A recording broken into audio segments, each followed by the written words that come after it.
Hello friends, welcome to the success Kendra. Friends, Bihar दरोगा का जो पीटी एग्जाम 26 दिसंबर 2021 को लिया जाएगा फ्रेंड्स, उसके लिए महेश कुमार बर्नवाल का जो प्रैक्टिस बुक आया हुआ है उसका सेट नंबर 5 आज की इस वीडियो में हम डिस्कस करेंगे। इससे पहले ऑलरेडी हम लोगों ने सेट नंबर 1 से लेकर के सेट नंबर 4 तक को कवर कर लिया था। तो फ्रेंड्स, अगर आपने नहीं देखा है तो देख लीजिएगा। इन सभी वीडियोज़ का लिंक मैंने आज की इस वीडियो के डिस्क्रिप्शन बॉक्स में दे दिया है। चैनल पर अगर आप पहली बार आए हैं तो चैनल को सब्सक्राइब करके बेल आइकन को जरूर दबा लीजिएगा, ताकि जब भी बिहार दरोगा से संबंधित कोई भी इंपॉर्टेंट वीडियो अपलोड किया जाए तो उसका नोटिफिकेशन सबसे पहले आपके पास पहुंच जाए। तो चलिए फ्रेंड्स, बिना देरी किए हुए आज का सेशन स्टार्ट करते हैं। फ्रेंड्स, प्लीज़ वीडियो को लाइक और शेयर जरूर कर दीजिएगा। तो देखिए फ्रेंड्स, बिहार दरोगा के लिए महेश कुमार बर्नवाल का जो प्रैक्टिस बुक आया हुआ है उसका हम लोग अभ्यास प्रश्न पत्र 5 यानी कि प्रैक्टिस सेट नंबर 5 को इस वीडियो में हम डिस्कस करने वाले हैं। तो चलिए शुरू करते हैं। पहला प्रश्न देखिएगा कि भारतीय रिजर्व बैंक यानी कि आरबीआई का राष्ट्रीयकरण किस वर्ष किया गया था। ध्यान से सुनिए। देखिए फ्रेंड्स, हिल्टन यंग आयोग, यहाँ पर मैं नाम लिख दे रहा हूँ, हिल्टन यंग आयोग। ठीक है, हिल्टन यंग आयोग की सिफारिश पर इसकी स्थापना की गई थी। किसकी? तो आरबीआई की। 5 करोड़ की अधिकृत पूंजी से 1 अप्रैल 1935 को, तो ध्यान रखेंगे 1 अप्रैल 1935 को हिल्टन यंग आयोग की सिफारिश पर 5 करोड़ की अधिकृत पूंजी से आरबीआई की स्थापना की गई थी। और इसका राष्ट्रीयकरण पूछा गया है। तो राष्ट्रीयकरण जो इसका हुआ ये 1 जनवरी 1949 में हुआ था। तो ऑप्शन नंबर बी हो जाएगा राइट आंसर। स्थापना 1 अप्रैल 1935, ध्यान रखेंगे। ठीक है फ्रेंड्स, सबको याद रखना है। और यहाँ से एक इंपॉर्टेंट क्वेश्चन पूछा जाता है कि आरबीआई का वित्तीय वर्ष कब से कब तक होता है। तो आरबीआई का वित्तीय वर्ष जो होता है ये 1 अप्रैल से लेकर, कब से? तो 1 अप्रैल से लेकर के 31 मार्च तक होता है। ये आपको अवधि ध्यान रखना है। चलिए नेक्स्ट क्वेश्चन देखिएगा। दूसरा क्वेश्चन है कि आईपीएल 2020 की नीलामी में सबसे महंगे बिकने वाले खिलाड़ी कौन बने। तो आईपीएल 2020 पूछा गया। तो 2020 में जो थे ये पैट कमिंस थे, ये ऑस्ट्रेलिया के तेज गेंदबाज हैं। आईपीएल 2021 में क्रिस मॉरिस थे। कौन थे? तो दक्षिण अफ्रीका के ऑलराउंडर क्रिस मॉरिस, नाम याद रखेंगे इनका। चले उसके बाद तीसरा क्वेश्चन दिखेगा कि कौन सा उपकरण ध्वनि ऊर्जा को विद्युत ऊर्जा में परिवर्तित करता है। ध्वनि ऊर्जा को विद्युत ऊर्जा में परिवर्तित करता है माइक्रोफोन। तो option number B right answer इसका हो जाएगा। ठीक है, लाउड स्पीकर जो है यह विद्युत ऊर्जा को ध्वनि ऊर्जा में परिवर्तित करता है। सितार जो है यह यांत्रिक ऊर्जा को ध्वनि ऊर्जा में परिवर्तित करता है। विद्युत मोटर जो है यह विद्युत ऊर्जा को यांत्रिक ऊर्जा में बदलता है। तो इन सबको आप ध्यान जरूर रखेंगे। उसके बाद देखिएगा कि ग्वादर पोर्ट जो है, ग्वादर पतन, यह किस देश में स्थित है। तो ग्वादर जो है ये पाकिस्तान में है। अच्छा, हम्बन टोटा याद रखेंगे, हम्बन टोटा जो है श्रीलंका में है। उसके बाद देखिए बिहार में द्वैध शासन प्रारंभ होने के समय बिहार के गवर्नर कौन थे। अच्छा, बिहार में जो द्वैध शासन लगाया गया था, मतलब स्टार्ट कब हुआ था, तो ये प्रारंभ हुआ था 1920 में। ठीक है फ्रेंड्स, और लगाया गया था 1919 के गवर्नमेंट ऑफ इंडिया एक्ट के तहत। इसको भी आप ध्यान रखेंगे। और उस समय गवर्नर कौन थे? तो उस समय थे सत्येंद्र प्रसाद सिन्हा। ऑप्शन नंबर ए हो जाएगा राइट आंसर। चलिए नेक्स्ट क्वेश्चन देखिएगा कि राजनीतिक दलों को राष्ट्रीय या क्षेत्रीय दलों का दर्जा देने का अधिकार किससे है। अच्छा, इस समय टोटल राष्ट्रीय दल कितने हैं? तो मैंने आपको ऑलरेडी बताया था 8 राष्ट्रीय दल हैं इस समय भारत में। ठीक है, नाम इनका जरूर ध्यान रखेंगे, नाम रखे ना रखे संख्या याद जरूर रखेंगे। ठीक है फ्रेंड्स, चलिए तो राइट आंसर इसका हो जाएगा चुनाव आयोग। तो ऑप्शन नंबर सी हो जाएगा इसका करेक्ट आंसर।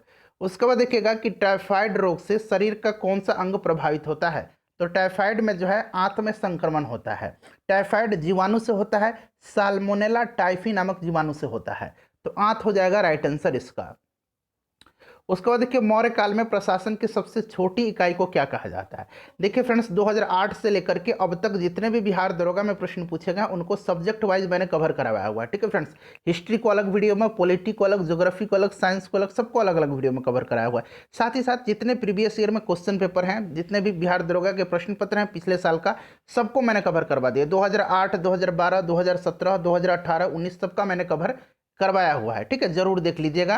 साथ ही साथ फ्रेंड्स, एडुटेरिया का वॉल्यूम 4 जो आया हुआ है, सॉरी वॉल्यूम 3 जो आया हुआ है एडुटेरिया का, उसका जो बुक है एडुटेरिया का, उसका मैंने करंट अफेयर को एक जगह कवर करा दिया है, साइंस का एक जगह कवर करा दिया है।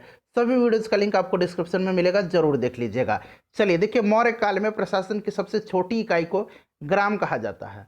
ठीक है, क्या कहा जाता था? ग्राम कहा जाता था। और इसका जो मुखिया होता था उसको ग्रामिक कहा जाता था। उसको क्या कहा जाता था? उसको ग्रामिक कहा जाता था।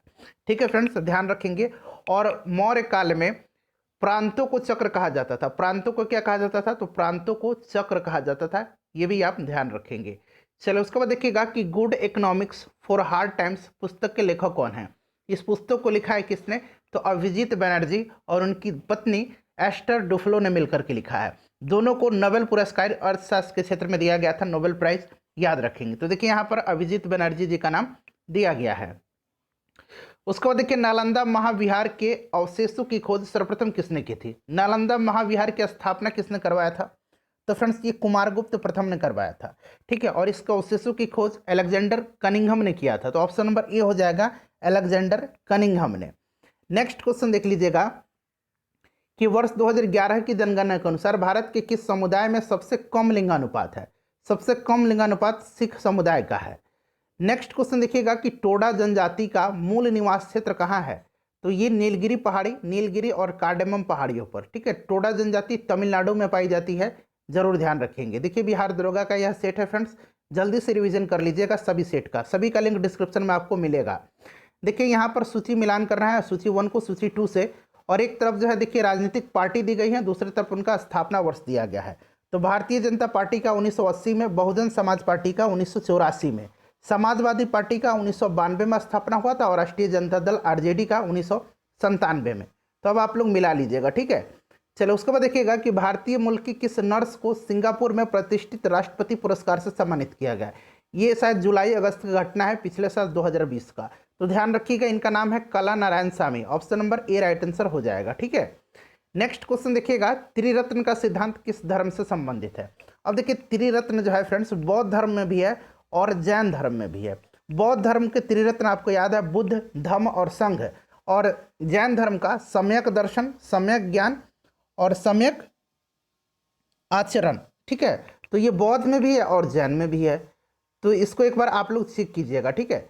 चलो उसके बाद नेक्स्ट क्वेश्चन देख लीजिएगा कि निम्नलिखित में कौन से भूकंप सर्वाधिक विनाशकारी होते हैं।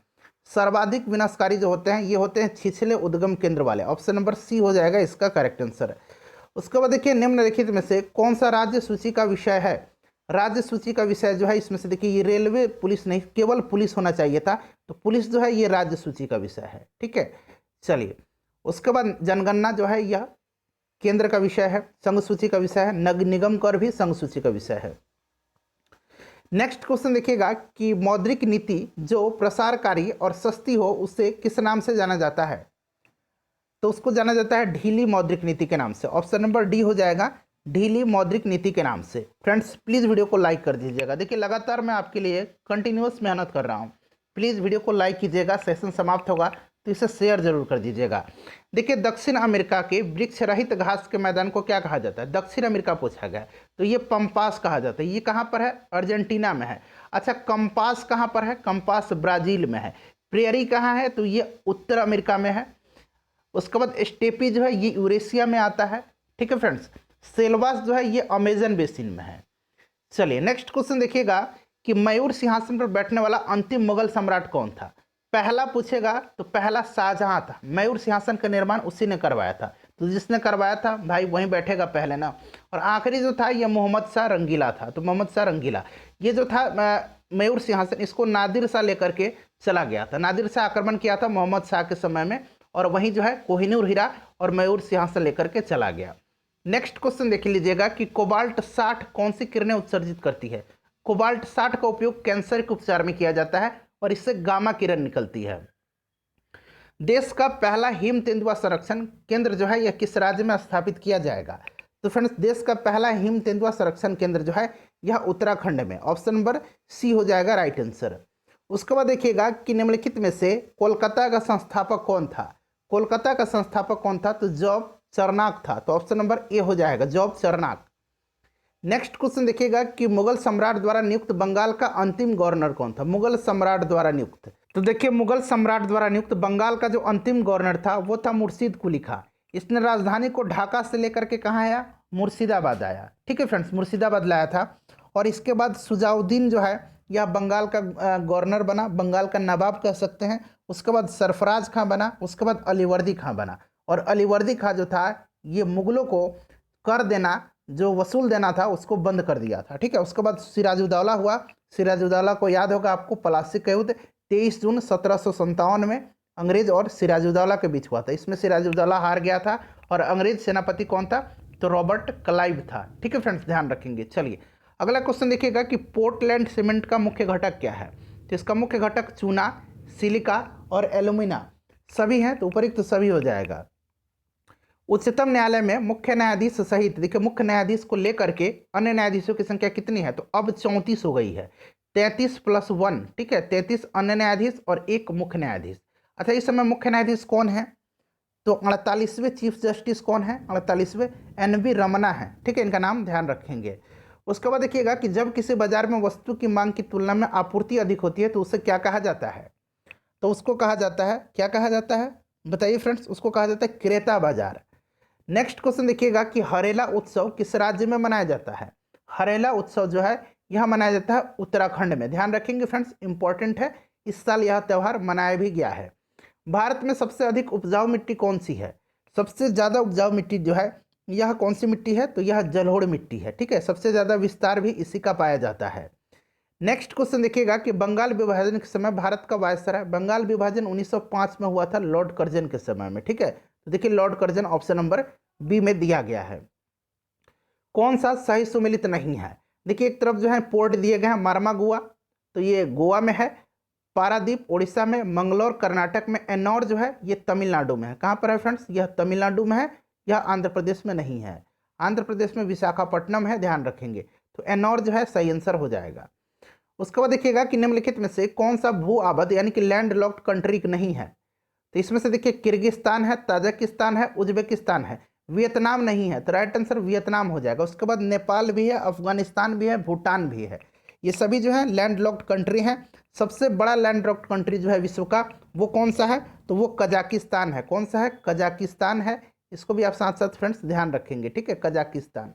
चलिए अगला क्वेश्चन देखिएगा कि सांसदों की अयोग्यता संबंधी विवाद पर कौन निर्णय लेता है, तो यह निर्णय लेता है निर्वाचन आयोग के परामर्श पर राष्ट्रपति। ध्यान रखेंगे। आदिवासी शब्द का प्रयोग सर्वप्रथम किसने कहा था, तो आदिवासी शब्द जो कहा था सर्वप्रथम ये किसने कहा था, तो ये कहा था ठक्कर बापा ने। उसके बाद गिरिजन, ठीक है, गिरिजन कहा था किसने, गिरिजन कहा था महात्मा गांधी ने। आदिवासियों के लिए गिरिजन शब्द का प्रयोग किया था महात्मा गांधी ने, तो इसको भी साथ साथ ध्यान रखेंगे। ठक्कर बापा राइट आंसर हो जाएगा। उसके बाद देखिए भारतीय पैरालंपिक समिति का अध्यक्ष किसे चुना गया है, इंपॉर्टेंट क्वेश्चन है। तो ये वर्तमान में कौन है, अभी दीपा मलिक हैं, याद रखेंगे। स्वयं ये पैरा एथलीट रह चुकी हैं। उसके बाद देखिएगा और उनको राजीव गांधी खेल रत्न सम्मान से भी सम्मानित किया जा चुका है। देखिए एक तरफ जो है कह सकते हैं कि पत्रिका पुस्तक जो भी है, और दूसरी तरफ उनके लेखक का नाम दिया गया। तो यंग इंडिया किसका हो जाएगा बताइए, यंग इंडिया। उसके बाद हरिजन, उसके बाद हरिजन के बाद Navjivan, Hind Swaraj, my experiment with truth, ये सब महात्मा गांधी जी का है। New India, Annie Besant, Maratha Kesari, ये बाल गंगाधर तिलक का, और रस्त गुफ्तार ये दादा भाई नौरोजी जी का। तो इसको अब आप लोग मिला लीजिएगा। गांधी जी ने असहयोग आंदोलन कब प्रारंभ किया था, तो कल ही वाली वीडियो में मैंने बताया था 1 अगस्त 1920 को। ऑप्शन नंबर सी हो जाएगा।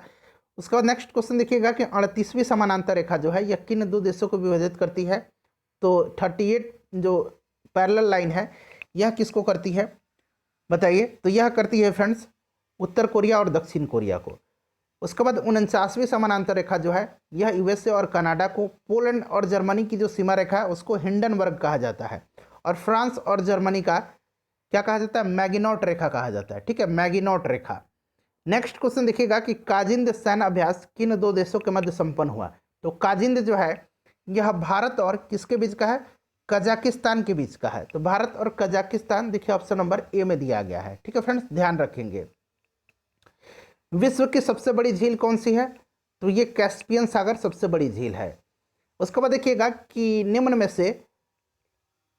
में से बैंकों का बैंक किसे कहा जाता है, तो ये आरबीआई को कहा जाता है, रिजर्व बैंक ऑफ इंडिया को। उसके बाद देखिए कालिदास द्वारा लिखित जो रचना है मालविकाग्निमित्रम, इसमें किस वंश का उल्लेख है, तो देखिए मालविकाग्निमित्रम में जो है शुंग वंश का जो संस्थापक था पुष्यमित्र शुंग, उसका पुत्र था अग्निमित्र। अग्निमित्र और मालविकाग्निया, ठीक है, यहाँ देखिए मालविका, यहाँ आप ध्यान से देखिएगा, मालविका और अग्निमित्र। ठीक है, तो इसमें जो पुष्यमित्र शुंग का पुत्र था अग्निमित्र और मालविका, इन दोनों का प्रेम प्रसंग और उनके विवाह का वर्णन किया गया है। तो राइट आंसर हो जाएगा शुंग वंश। उसके बाद देखिए किस अक्षांश को कर्क रेखा कहा जाता है। देखिए यहाँ से मैं 5-6 प्रश्न आपका कवर करवाऊंगा, ध्यान से सुनिएगा। देखिए 23.5 डिग्री उत्तरी अक्षांश को कर्क रेखा कहा जाता है, 23.5 डिग्री दक्षिणी अक्षांश को मकर रेखा कहा जाता है, 66.5 डिग्री उत्तरी अक्षांश को जो है आर्कटिक वृत्त कहा जाता है, और 66.5 डिग्री दक्षिणी वृत्त जो है इसको अंटार्कटिक वृत्त कहा जाता है। ठीक है, ध्यान रखेंगे। उसके बाद देखिएगा 90 डिग्री उत्तरी अक्षांश को क्या कहा जाता है, 90 डिग्री उत्तरी अक्षांश को इसको कहा जाता है, 90 डिग्री उत्तरी अक्षांश को उत्तरी ध्रुव, और 90 डिग्री दक्षिणी अक्षांश को क्या कहा जाता है, इसको दक्षिणी ध्रुव कहा जाता है। उसके बाद 0 डिग्री अक्षांश को क्या कहा जाता है, तो विषुवत रेखा या फिर भूमध्य रेखा कहा जाता है। तो इन सबको आप ध्यान रखिएगा, राइट आंसर ऑप्शन नंबर इसका बी हो जाएगा। उसके बाद देखिएगा कि वित्तीय आपातकाल का संबंध संविधान के किस अनुच्छेद से है, तो ये कौन सा अनुच्छेद है, 360 है। भारत में एक बार भी वित्तीय आपातकाल नहीं लगाया गया है। उसके बाद देखिए सीएनजी, ठीक है, सीएनजी जिसको कि संपीड़ित प्राकृतिक गैस कहा जाता है, और अंग्रेजी में इसको कंप्रेस्ड नेचुरल गैस कहा जाता है। इसका जो मुख्य घटक पूछा गया, इसका मुख्य घटक मीथेन होता है। इसमें अन्य घटक भी होते हैं, कौन कौन से, तो अन्य घटक इसमें एथेन और प्रोपेन होते हैं। ठीक है, लेकिन यहाँ पर मुख्य घटक पूछा गया तो ये मीथेन हो जाएगा केवल, तो केवल एक इसका राइट आंसर हो जाएगा। उसके बाद देखिएगा कि भारत का राष्ट्रीय आदर्श वाक्य तो सत्यमेव जयते, जो कि मुंडकोपनिषद से लिया गया है। नोबेल पुरस्कारों की स्थापना किस देश के द्वारा की गई, तो ये स्वीडन के द्वारा की गई, और पहली बार 1901 में नोबेल पुरस्कार प्रदान किया गया था। उसके बाद देखिए वर्ष 2019 में किस भारतीय को द एजुकेशन एक्सीलेंस अवार्ड से सम्मानित किया गया, तो द एजुकेशन एक्सीलेंस अवार्ड से आनंद कुमार को सम्मानित किया गया है। ध्यान रखेंगे फ्रेंड्स। भारत में नागरिक सेवा का जनक किसे कहा जाता है, तो नागरिक सेवा का जनक कहा जाता है लॉर्ड कॉर्नवालिस को। ध्यान रखेंगे किसको कहा जाता है, लॉर्ड कॉर्नवालिस को। रेलवे का जनक कहा जाता है किसको, तो डलहौजी को कहा जाता है। किस तापमान पर जल का घनत्व सर्वाधिक, जल का घनत्व सर्वाधिक और आयतन न्यूनतम, और आयतन न्यूनतम होता है ये 4 डिग्री सेंटीग्रेड पर। तो याद रखेंगे 4 डिग्री सेंटीग्रेड पर जल का घनत्व अधिक होता है, सर्वाधिक होता है, और आयतन न्यूनतम होता है। देखिए राष्ट्रीय विकास परिषद में राज्य की ओर से उसका प्रतिनिधि कौन करता है, देखिए राष्ट्रीय विकास परिषद जो है इसका अध्यक्ष प्रधानमंत्री होता है, और राज्य की ओर से इसका प्रतिनिधित्व जो है मुख्यमंत्री करता है। केंद्र शासित प्रदेश की तरफ से उपराज्यपाल या फिर प्रशासक करते हैं। ध्यान रखेंगे, तो राइट आंसर हो जाएगा इसमें से मुख्यमंत्री। उसके बाद देखिए करनाल बंट और रस्ट रोग जो है किस फसल से संबंधित है, तो ये है गेहूं से, ये गेहूं का रोग है। ध्यान रखेंगे। जल में कैडमियम की मात्रा अधिक होने से कौन सा रोग होता है, तो कैडमियम की मात्रा अधिक होने से कौन सा रोग होता है, इटाई होता है। ब्लू बेबी सिंड्रोम जो है नाइट्रेट के कारण होता है, जल में नाइट्रेट के कारण, और मिनीमाता रोग जो है यह पारा के कारण होता है, पारा के कारण। ठीक है फ्रेंड्स, और ब्लैक फुट रोग जो है यह आर्सेनिक के कारण होता है। तो सबको आप ध्यान रखिएगा। उसके बाद देखिएगा कि भ्रष्टाचार बोध सूचकांक 2020 में भारत का स्थान क्या है, 2020 भी याद रखिएगा, 2021 भी याद रखिएगा। देखिए यह सूचकांक जो है भ्रष्टाचार बोध सूचकांक, यह ट्रांसपेरेंसी इंटरनेशनल के द्वारा जारी किया जाता है। ठीक है फ्रेंड्स, 2020 में पूछा गया है तो इसमें भारत का स्थान 80 था। 2021 में ध्यान रखेंगे भारत का स्थान जो था ये 86वां है। 2021 में प्रथम स्थान पर न्यूजीलैंड है और डेनमार्क, दोनों संयुक्त रूप से है। इसको भी आप ध्यान रखिएगा। चलिए अगला क्वेश्चन देखिएगा कि विश्वविद्यालय अनुदान आयोग के वर्तमान अध्यक्ष कौन है, तो वर्तमान में प्रोफेसर धीरेन्द्र पाल है। अगर आपसे पूछा जाए कि विश्वविद्यालय अनुदान आयोग का प्रथम अध्यक्ष, तो प्रोफेसर शांति स्वरूप भटनागर थे।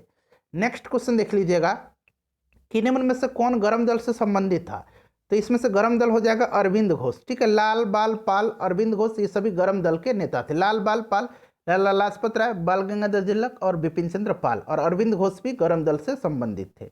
उसके बाद देखिएगा किस मुगल शासक ने अपनी राजधानी आगरा से दिल्ली स्थानांतरित की, तो आगरा से दिल्ली लाया था किसने, तो शाहजहां ने लाया था। ध्यान रखेंगे फ्रेंड्स, इंपॉर्टेंट है। उसके बाद नेक्स्ट क्वेश्चन देखिएगा कि स्थानीय तूफान आम्रवर्षा का संबंध किस राज्य से है, तो देखिए आम्रवर्षा जो है यह केरल और कर्नाटक में, तो तटीय कर्नाटक और केरल, तो 1 और 2 इसका बिल्कुल करेक्ट आंसर हो जाएगा। ठीक है फ्रेंड्स, ध्यान रखेंगे। सॉरी 1 नहीं 3 और 4 हो जाएंगे, तो 3 और 4 देखिए ऑप्शन नंबर सी में दिया गया है, 3 और 4। उसके बाद देखिएगा कि भारत में राष्ट्रीय शेयर बाजार का मुख्यालय कहाँ स्थित है, तो नेशनल स्टॉक एक्सचेंज का मुख्यालय जो है ये मुंबई में है। ध्यान रखेंगे। किस राज्य में विधान परिषद है, तो वर्तमान में विधान परिषद 6 राज्यों में है। उंगली पर काउंट कीजिए इन 6 राज्यों का नाम, उत्तर प्रदेश, बिहार, आंध्र प्रदेश, तेलंगाना, कर्नाटक और महाराष्ट्र। तो उपरयुक्त सभी हो जाएगा, इसमें है। उसके बाद नेक्स्ट क्वेश्चन देखिएगा कि 16 महाजनपदों में कौन सा बिहार में स्थित है? तो मगध है, अंग है और वज्जी है, सभी है, ठीक है। ध्यान रखेंगे 16 महाजनपद है। अंगुत्तर निकाय और बौद्ध ग्रंथ अंगुत्तर निकाय और जैन ग्रंथ भगवती सूत्र से 16 महाजनपदों के बारे में जानकारी प्राप्त होती है। मगध सबसे शक्तिशाली महाजनपद था। चलिए उसके बाद देखिएगा कि न्यूटन पर मीटर स्क्वायर, ये दाब का है, ठीक है। दाब का है, फोर्स अपॉन एरिया होता है, तो फोर्स का न्यूटन हो जाएगा और एरिया का मीटर स्क्वायर हो जाएगा। तो यही तो पूछा गया, न्यूटन पर मीटर स्क्वायर, तो ये दाब का हो जाएगा। पास्कल इसका ऐसा यूनिट होता है। विश्व हेपेटाइटिस दिवस कब मनाया जाता है? तो फ्रेंड्स ये प्रत्येक वर्ष जो है 28 जुलाई के दिन मनाया जाता है। फ्रेंड्स प्लीज़ वीडियो को लाइक कर दीजिएगा, प्लीज़ फ्रेंड्स लाइक कर दीजिए और इसे शेयर जरूर कीजिएगा। देखिए सपोर्ट कीजिए, थोड़ा सा भी आप लोग सपोर्ट कीजिएगा तो मैं आपके लिए बहुत अच्छे अच्छे कंटेंट लेकर और भी फ्यूचर में आते रहूँगा। भारतीय अंतरिक्ष कार्यक्रम, अब देखिए यहाँ पर अंतरिक्ष कार्यक्रम पूछा गया है। एक प्रश्न यहाँ से पूछा जाता है, भारतीय परमाणु ऊर्जा कार्यक्रम का जनक, ठीक है। तो यहाँ अंतरिक्ष कार्यक्रम का जनक पूछा गया है, तो ये आपका हो जाएगा विक्रम साराभाई, ठीक है। और परमाणु ऊर्जा कार्यक्रम का जनक डॉक्टर होमी जहांगीर भाभा थे। तो दोनों को साथ याद रखना है। देखिए भारत में प्रथम कृषि विश्वविद्यालय की स्थापना की गई थी। तो भारत के जो प्रधानमंत्री थे उस समय पंडित जवाहरलाल नेहरू, इन्हीं के द्वारा 1960 में उत्तर प्रदेश के पंतनगर में की गई थी। 1960 में पंतनगर में। उसके बाद देखिए स्टेनलेस स्टील में कौन सा तत्व नहीं होता है? तो नहीं होता है इसमें से कौन सा? क्रोमियम, लोहा, निकेल होता है, एल्युमिनियम नहीं होता है। पलासी के युद्ध के बाद बंगाल का नवाब किसे बनाया गया था? मैंने बताया था पलासी के युद्ध 23 जून 1757 को किसके बीच? तो सिराजुद्दौला और अंग्रेजों के बीच हुआ था। अंग्रेजों का नेतृत्व रॉबर्ट क्लाइव कर रहा था और ये अपने सेनापति मीर जाफर के कारण हार गया था। सिराजुद्दौला धोखा दिया था इसने और इसी धोखा के बदले में इसको बंगाल का नवाब बनाया गया था। तो ये मीर जाफर हो जाएगा, option number A right answer इसका हो जाएगा। उसके बाद देखिएगा जीडीपी के संदर्भ में विश्व के 4 शीर्ष राष्ट्र, तो ये बिल्कुल क्रम से दिया गया, अमेरिका, चाइना, जापान और जर्मनी। तो बिल्कुल 1 2 3 4 राइट आंसर इसका हो जाएगा। उसके बाद नेक्स्ट क्वेश्चन देखिएगा कि तेंदुलकर समिति का संबंध जो है किससे है? तो ये है गरीबी रेखा से। ध्यान रखेंगे किससे है? तो ये गरीबी रेखा से हो जाएगा। उसके बाद देखिएगा कि वर्षा के मौसम में केवल नर मेढक टरटराते हैं, बिल्कुल सही दिया गया है। मादा मेढक में वाक कोष अल्प विकसित होता है, ये भी सही दिया गया।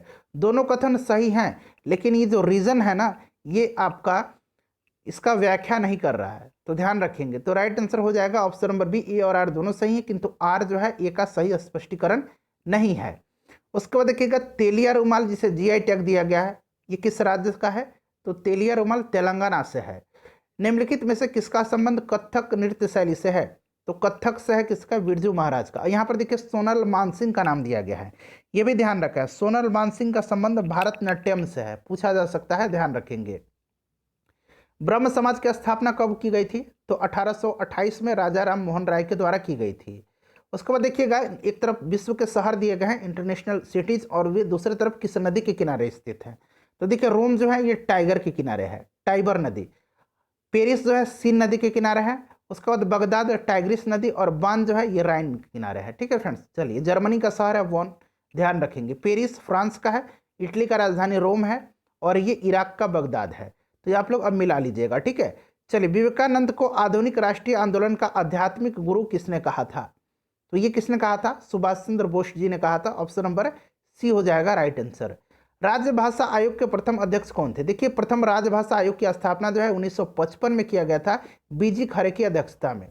तो राइट आंसर हो जाएगा बीजी खरे या बीजी खेर, कहीं कहीं खेर भी लिखा रहता है, कहीं कहीं खरे भी लिखा रहता है, ठीक है, ध्यान रखेंगे बीजी खरे।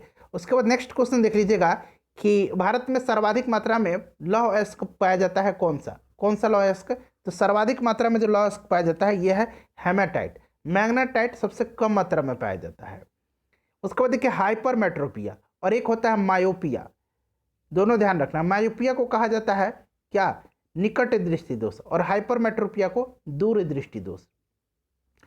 किसी उदासीन घोल का पीएच मान कितना होता है? तो पीएच मान उदासीन का 7 होता है। उदासीन कौन होता है? तो नमक होता है, शुद्ध जल होता है, ये सभी उदासीन है। इनका पीएच मान 7 होता है, ध्यान रखेंगे, ठीक है। 7 से अधिक क्षारीय होता है, 7 से कम अम्लीय होता है। तो राइट आंसर हो जाएगा 7 हो जाएगा। पीएच मान कितना होता है उदासीन का? 7 होता है। नेक्स्ट देखिएगा कि 1857 के विद्रोह में इलाहाबाद का नेतृत्व किसने किया था? तो इलाहाबाद से किसने किया था? लियाकत अली ने किया था। खान बहादुर खान ने कहाँ से किया था? बरेली से किया था। बख्त खान ने दिल्ली से सैन्य नेतृत्व किया था। मौलवी अहमदुल्ला ने फैजाबाद से किया था। नेक्स्ट क्वेश्चन देखिएगा कि अंतर्राज्यीय नदी विवादों के संबंध में निर्णय का अधिकार किस अनुच्छेद में वर्णित है? तो यह आर्टिकल है कौन सा? 262, अनुच्छेद 262। उसके बाद देखिए ट्राई का पूर्ण रूप क्या है? Telecom regulatory authority of India. Option number ए, इसकी स्थापना 1997 में हुई थी। वर्तमान में इसके चेयरमैन कौन है? तो पीडी वाघेला है, पीडी वाघेला, नाम याद रखेंगे ट्राई के अध्यक्ष का नाम, ठीक है। चलिए उसके बाद देखिएगा कि निम्न में से कौन सुमेलित नहीं है?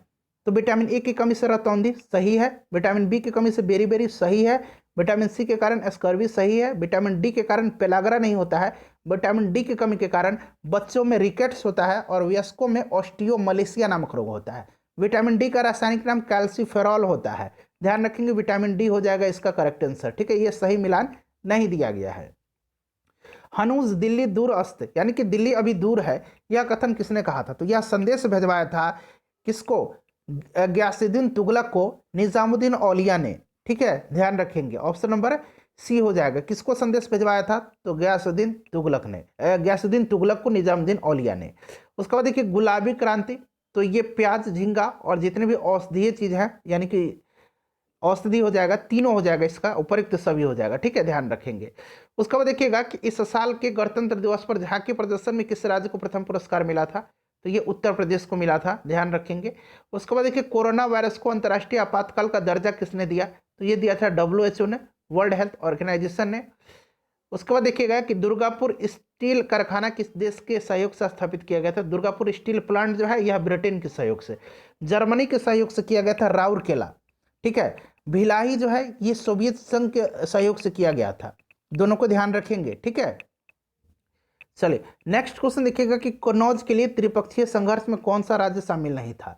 तो इसमें पाल शामिल थे, प्रतिहार थे और राष्ट्रकूट थे। गुर्जर प्रतिहार वंश थे, गुर्जर, ठीक है, और फाइनली यही जीते थे। इसमें पांडे नहीं थे, ठीक है। चेर, चोल, पांड्य ये सभी दक्षिण भारत के राजवंश थे। उसके बाद देखिएगा कि सुगौली की संधि किस युद्ध के पश्चात हुई थी? तो देखिए फ्रेंड्स, ये जो सुगौली की संधि हुई थी ये आंग्ल नेपाली युद्ध, जो कि कब से कब तक चला था? 1814 से 1816 तक चला था। इसी युद्ध के पश्चात 1816 में जो है सुगौली की संधि हुई थी। किसके बीच? तो अंग्रेजों और गोरखों के मध्य में। ध्यान रखेंगे, राइट आंसर हो जाएगा इसका ऑप्शन नंबर ए। उसके बाद नेक्स्ट क्वेश्चन देख लीजिएगा कि किस राज्य ने जल संकट से निपटने के लिए इजराइल के साथ समझौता किया है? तो फ्रेंड्स देखिए बुंदेलखंड जो है उत्तर प्रदेश का, उसमें पानी के संकट को दूर करने के लिए किया गया है, तो उत्तर प्रदेश हो जाएगा। उसके बाद देखिएगा कि जीवाश्मों की आयु का निर्धारण किस विधि द्वारा किया जाता है? तो ये कार्बन डेटिंग के द्वारा किया जाता है, ध्यान रखेंगे। अगला क्वेश्चन देख लीजिएगा, किस अधिनियम के द्वारा ब्रिटिश प्रशासन में बोर्ड ऑफ डायरेक्टर्स के पद को समाप्त किया गया था? तो बोर्ड ऑफ डायरेक्टर्स, और ध्यान रखेंगे बोर्ड ऑफ कंट्रोल का पद समाप्त कर दिया गया था। साथ ही साथ मुगल सम्राट का भी पद समाप्त किया गया था 1858 के अधिनियम के द्वारा। उसके बाद नेक्स्ट क्वेश्चन देखिएगा कि समुद्र की गहराई नापने वाला यंत्र कौन सा है? तो ये फैदोमीटर है, ध्यान रखेंगे फैदोमीटर है। उसके बाद देखिए मुद्रा बैंक की स्थापना किस वर्ष हुई थी? तो 8 अप्रैल 2015 में मुद्रा बैंक की स्थापना की गई थी। आयुष कवच ऐप जो है किस राज्य सरकार द्वारा शुरू किया गया है? तो ये शुरू किया गया है उत्तर प्रदेश के सरकार के द्वारा। उसके बाद देखिए एक तरफ पर्व दिया गया है, दूसरी तरफ उनसे संबंधित राज्य है। पोंगल जो है ये तमिलनाडु, ओनम जो है केरल, बिहू असम और उगादी कर्नाटक, तो आप लोग मिला लीजिएगा। उसके बाद देखिएगा कि सेशल्स द्वीप किस महासागर में है? देखिए सेशल्स जो है एक द्वीपीय देश है, यह हिंद महासागर में है।